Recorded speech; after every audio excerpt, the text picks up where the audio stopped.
السلام علیکم ورحمۃ اللہ وبرکاتہ۔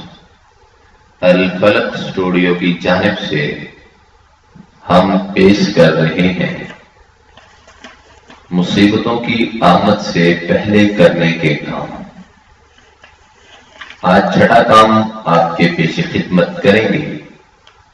تنگی میں قرب الہی پانے کے لیے آسودگی میں نیکیاں کرنا۔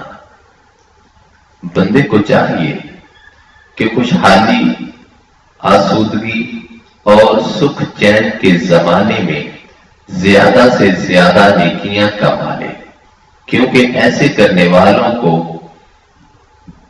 اللہ تعالی عسرت، تنگی، پریشانی اور مصیبتوں کے زمانے میں قدر افزائی فرماتے ہیں، اور ان نیک اعمال کی برکت سے ان کی دعاؤں کو شرف قبولیت عطا فرماتے ہیں۔ دو دلائل امام احمد نے حضرت عبداللہ ابن عباس رضی اللہ عنہما کے حوالے سے روایت نقل کی ہے کہ بلا شبہ انہوں نے بیان کیا، میں رسول اللہ صلی اللہ علیہ وسلم کے پیچھے سواری پہ تھا تو حضرت صلی اللہ علیہ وسلم نے فرمایا، اے نوجوان، احفظ اللہ یحفظک، احفظ اللہ تجدہ امامک، تعرف الیہ فی الرخاء یعرفک فی الشدہ۔ تم اللہ تعالی کے احکام کی حفاظت کرو، وہ تمہاری حفاظت فرمائیں گے۔ تم اللہ تعالی کے اوامر و نواہی کی حفاظت کرو، تم انہیں مصیبتوں سے بچاؤ اور ان کے مقابلے کے موقع پر اپنے سامنے پاؤ گے۔ آسودگی میں ان سے شناسائی پیدا کرو، وہ سختی میں تمہیں پہچان لیں گے۔ شرح حدیث میں علامہ مناوی لکھتے ہیں، تعرف الی اللہ، یعنی اللہ تعالی کی طرف سے عذاب کے نازل ہونے سے پہلے ان کی طاعت گزاری سے ان کی محبت اور قرب حاصل کرو، ان کی عطا کردہ عظیم الشان نعمتوں پر شکر کرو، اور یکسوئی اور دل جمعی سے ان کی طرف متوجہ ہو جاؤ۔ پھر رخاء یعنی فارغ البالی، امن، نعمتوں، خوشگوار زندگی اور جسمانی صحت کے زمانے میں طاعت گزاری اور نیکی کے کاموں میں خرچ کرنے کو اپنے لیے لازم کرو، یہاں تک کہ تم ان اوصاف اور خوبیوں کے حامل ہونے کی حیثیت سے اللہ تعالی کے ہاں جانے پہچانے جاؤ۔ یعرفک فی الشدہ، یعنی وہ تمہیں سابقہ شناسائی کی وجہ سے سختی کے وقت اسے تم سے دور کرنے، یعنی تمہارے لیے ہر تنگی سے نکلنے کی راہ پیدا کرنے اور غم سے چھٹکارا دینے کی صورت میں پہچان لیں گے۔ پھر جب تم ان سے آسودگی اور آسانی کے دوران شناسائی پیدا کرو گے تو وہ اپنی توفیق سے اعانت فرما کر اور غیبی شفقت فرما کر سختیوں اور بے بسی کے عالم میں تمہیں بدلہ عطا فرمائیں گے۔ جزبہ امام بخاری اور امام مسلم رحمہم اللہ نے حضرت عبداللہ ابن عمر رضی اللہ عنہما سے روایت نقل کی ہے کہ انہوں نے بیان کیا، میں نے رسول اللہ صلی اللہ علیہ وسلم کو فرماتے ہوئے سنا، بینما ثلاثۃ نفر یتماشون اخذهم المطر فمالوا الى غار في الجبل فانحطت على فم غارهم صخرة من الجبل فأطبقت عليهم فقال بعضهم لبعض انظروا أعمالا عملتموها لله صالحة فادعوا الله بها لعله يفرجها۔ جب تین آدمی چل رہے تھے کہ بارش نے انہیں آ لیا تو وہ پہاڑ میں ایک غار کی طرف متوجہ ہوئے، یعنی انہوں نے پہاڑ کی ایک غار میں پناہ لی۔ ان کی غار کے منہ پر پہاڑ کا ایک پتھر گرا تو اس کا منہ بند ہو گیا۔ انہوں نے ایک دوسرے سے کہا، ایسے اچھے اعمال دیکھو جو تم نے خالص اللہ تعالی کے لیے کیے ہو، اور ان کے ساتھ اللہ تعالی سے دعا کرو شاید کہ وہ غار کے منہ کو کھول دیں۔ فقال احدهم، ان میں سے پہلا ذکر کرنے لگا، گوشگزار کرنے لگا، اے اللہ، بلا شبہ میرے بزرگ بوڑھے والدین تھے، میرے چھوٹے چھوٹے بچے تھے، میں ان کے لیے بکریاں چرایا کرتا تھا۔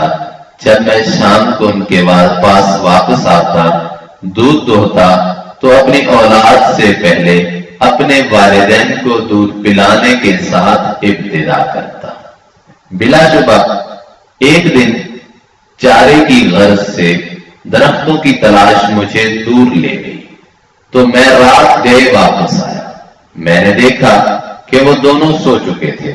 میں نے حسب سابق دودھ دوہا اور ان کے سہانے دودھ لیے آ کھڑا ہوا۔ میں انہیں نیند سے بیدار کرنا ناپسند کرتا تھا، اور ان سے پہلے بچوں کو دودھ پلانا بھی مجھے پسند نہیں تھا۔ بچے میرے قدموں کے پاس بھوک سے بلبلا رہے تھے۔ اسی صورتحال میں صبح ہو گئی۔ سو اگر آپ جانتے ہیں کہ میں نے وہ کام آپ کی رضا کے حصول کی خاطر کیا تھا تو ہمارے لیے اتنی کشادگی فرما دیجئے کہ ہم اس کے ذریعے آسمان دیکھ سکیں۔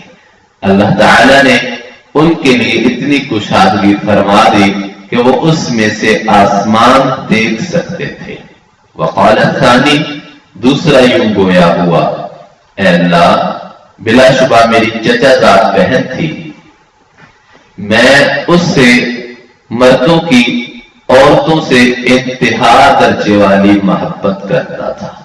میں نے اس سے اس کے نفس کی فرمائش کی تو اس نے انکار کر دیا، یہاں تک کہ میں اسے 100 دینار لا کر دوں۔ میں نے بہت دوڑ دھوپ کی، یہاں تک کہ میں نے 100 دینار جمع کر لیا اور اس رقم کے ساتھ اس خاتون سے ملاقات کی۔ جب میں اس کے دونوں قدموں کے درمیان بیٹھا تو اس نے کہا، اے اللہ کے بندے، اللہ سے ڈرو اور مہر کو نہ توڑو مگر درست طریقے سے۔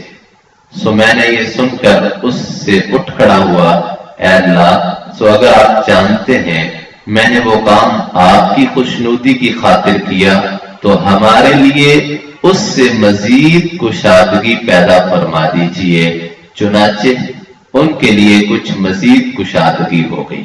وقال الآخر، اور آخری شخص یوں گویا ہوتا ہے، اے اللہ، بلا شبہ میں نے ایک مزدور ایک فرق چاول کے معاوضے پر رکھا تھا۔ جب اس نے اپنا کام پورا کر لیا تو کہا، میرا حق مجھے دے دیجیے۔ میں نے اس کا حق اسے پیش کیا تو اس نے اس مزدوری پر ناراض ہوتے ہوئے اسے نہ لیا۔ میں اس کے چھوڑے ہوئے چاولوں سے کاشت کرتا رہا، یہاں تک کہ میں نے اس سے گائیں اور ان کا چرواہا بھی حاصل کر لیا۔ ایک دن وہ میرے پاس آیا اور کہنے لگا، اللہ تعالی سے ڈرو، مجھ پر ظلم نہ کرو اور مجھے میرا حق دے دو۔ میں نے اسے کہا، ان گائیوں اور ان کے چرواہے کی طرف جاؤ۔ اس نے کہا، اللہ سے ڈرو اور مجھ سے مزاح نہ کرو۔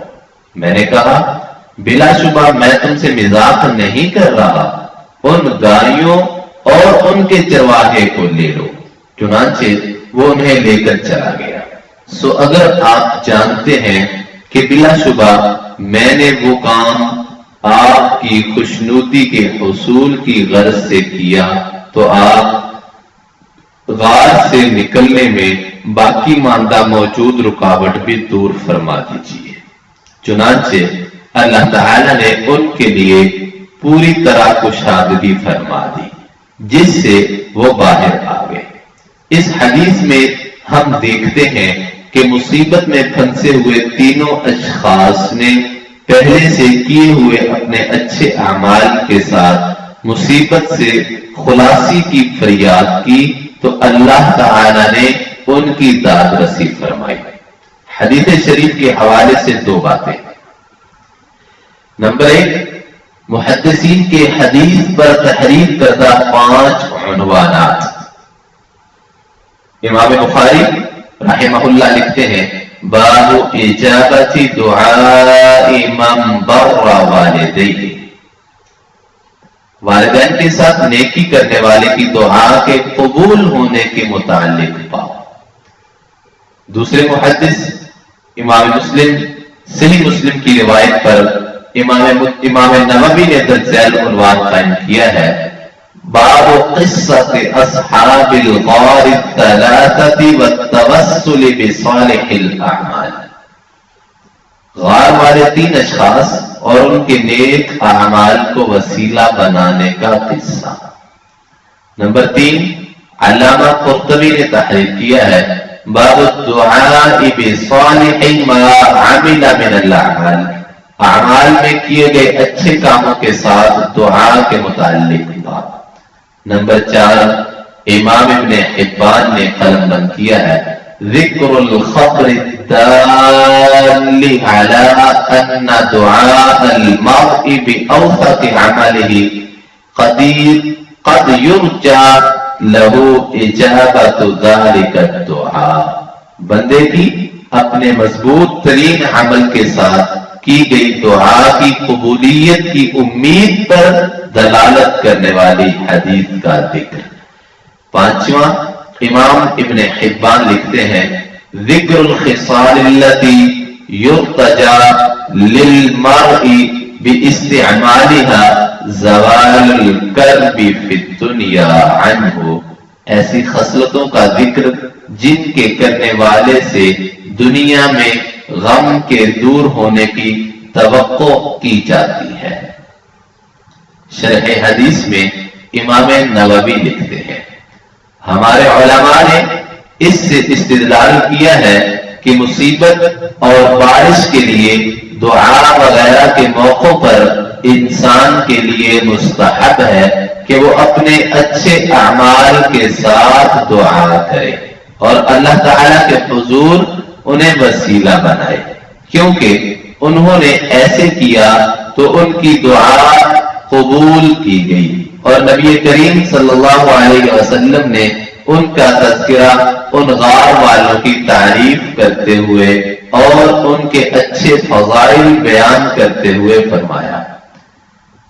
نمبر 2، حافظ ابن حجر رقم تراز ہیں اس حدیث میں مصیبت میں دعا کرنے، نیک عمل کا تذکرہ کر کے اللہ تعالی کا قرب پانے کی سعی کرنے اور ان سے ان کے وعدے کے پورا کرنے کی التجا کرنے کا استحباب ہے۔ ایک اشکال، امام نووی نے قاضی حسین اور بعض دیگر علماء سے نقل کیا ہے کہ بارش طلب کرتے وقت ایسا کرنا مستحب ہے، پھر انہوں نے قاضی رحمہ اللہ کا بیان کردہ حسب ذیل اشکال ذکر کیا ہے۔ شاید یہ کہا جائے اس میں ایک چیز محل نظر ہے، اور وہ یہ ہے کہ اس میں اللہ تعالی کے حضور کلی محتاجی اور یکسر سپردگی نہیں، اور دعا میں تو ایسے ہی ہونا چاہیے۔ حافظ ابن حجر نے علامہ محب تبری کے حوالے سے بھی اشکال کا ذکر کیا ہے کہ اس میں اپنے عمل کا دکھاوا ہے، اور استسقاء میں تو خود کو حقیر ظاہر کرنا زیادہ مناسب ہوتا ہے، کیونکہ وہ تو مقام عاجزی ہے۔ اشکال کا جواب، محدثین کرام رحمہم اللہ نے اس اشکال کا جواب دیا ہے۔ ذیل میں ان میں سے 3 کے اقوال ملاحظہ فرمائیے۔ نمبر 1، علامہ نووی نے تحریر کیا ہے نبی کریم صلی اللہ علیہ وسلم نے یہ حدیث ان لوگوں کی تعریف کرتے ہوئے بیان فرمائی لہذا یہ اس بات کی دلیل ہے کہ حضرت صلی اللہ علیہ وسلم نے ان کے اس طرز عمل کو درست قرار دیا. وباللہ التوفیق. نمبر 2، علامہ محب طبری لکھتے ہیں بلا شبہ غار والوں نے اپنے اعمال کے ذریعے سے شفاعت نہیں کی، بلکہ انہوں نے اللہ تعالیٰ سے التجا کی کہ اگر ان کے اعمال خالص تھے اور ان کے ہاں قبول کیے گئے تو وہ ان کا بدلہ ان کے لیے غار کے منہ سے پتھر ہٹا کر کشادگی پیدا کرنے کی صورت میں فرما دیں. نمبر 3، علامہ سبکی کبیر نے قلم بند کیا ہے حدیث میں عمل کا دکھلاوا بالکل ہی نہیں، کیونکہ ہر ایک کی بات یہ تھی اگر آپ جانتے ہیں کہ میں نے وہ کام آپ کی رضا طلب کرنے کی خاطر کیا، ان میں سے کوئی ایک بھی اپنے عمل میں اخلاص کی موجودگی کا یقین نہیں رکھتا تھا، بلکہ انہوں نے اپنا معاملہ اللہ کو سونپ دیا. لہذا جب انہوں نے اپنے بہترین عمل میں اخلاص کے بارے میں جزم کے ساتھ بات نہیں کی تو دیگر اعمال میں یہ صورتحال بطریق اولا ہوگی. اس سے معلوم ہوتا ہے کہ اس جیسی صورتحال میں درست طریقہ یہ ہے کہ بندہ اپنے قصوروار ہونے کا اعتقاد رکھے، اپنے ہر اس عمل کو ڈھونڈے جس کے خالص ہونے کا اسے گمان ہو، پھر اپنا معاملہ اللہ تعالی کو سونپ دے اور دعا کو اللہ تعالی کے حکم کے ساتھ معلق کر دے. اسی طرح وہ دعا کرتے وقت قبولیت کی امید رکھنے والا اور اس کے نامنظور کیے جانے سے ڈرنے والا ہوگا. اگر اسے اپنے کسی بھی عمل کے بارے میں خالص ہونے کا ظن غالب نہ ہو تو پھر وہ اپنی حد میں رہے اور کسی غیر مخلصانہ عمل کے ساتھ دعا کرنے سے حیا کرے. علامہ سبکی کبیر نے مزید فرمایا، انہوں نے ابتدا میں آپس میں ایک دوسرے سے کہا تم اللہ تعالی سے اپنے نیک اعمال کے ساتھ دعا کرو. پھر انہوں نے دعا کرتے وقت اس طرح مطلق بات نہ کی اور نہ ہی ان میں سے کسی ایک نے کہا میں اپنے عمل کے ساتھ آپ سے دعا کرتا ہوں، بلکہ اگر آپ جانتے ہیں پھر اس کے بعد اپنے عمل کا ذکر کیا. گفتگو کا حاصل یہ ہے کہ مصیبتوں کے وقت اپنے اعمال صالحہ کے ساتھ مشروط طور پر دعا کرنا درست ہے. اللہ تعالی مصیبتوں کے آنے سے پہلے ہمیں اخلاص کے ساتھ زیادہ سے زیادہ اچھے اعمال کرنے کی توفیق عطا فرمائے. انہ جواد کریم. انشاءاللہ الرحمن اگلی ویڈیو میں 7واں کام لے کر حاضر خدمت ہوں گے. السلام علیکم ورحمۃ اللہ وبرکاتہ.